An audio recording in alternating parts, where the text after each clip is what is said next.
ผมกำลังจะทำคลิปสั้นแต่มีผู้ชายคนหนึ่งเขามาว่าจ้าง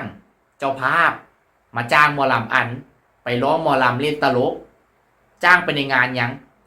ทำบุญอุทิศส่วนกุศลทำบุญ5 ไผ่แจกข้าว5 เมียแจกข้าว5 เมียธรรมดา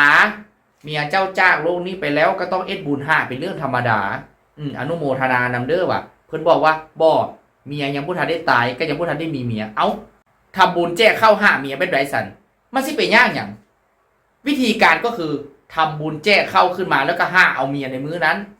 อยากได้ผู้สาวญี่ปุ่นสาวจีนสาวเกาหลีสาวฝรั่งมาเป็นเมียก็ได้สิไปยากหยังแต่บ่เอาเด้อคนอายุ14-15เดี๋ยวมาสิว่าพาผู้เยาว์เดี๋ยวจะเข้าฮ่องกงเจ้าสิไปจ้างเนี่ยวันที่เท่าใดวันที่32บ่เคยได้ยินเด้มีแต่วันที่30กับ31วันที่32มีบอกเอาคือปึกแท้หมอลำอันพอเจ้าภาพเพิ่นว่าก็วันที่32มันต่อหลังจาก31ทันเดอ๋อครับจ้างไปบ้านไหนบ้านเสียงยืนอำเภอสุไหงโกลกจังหวัด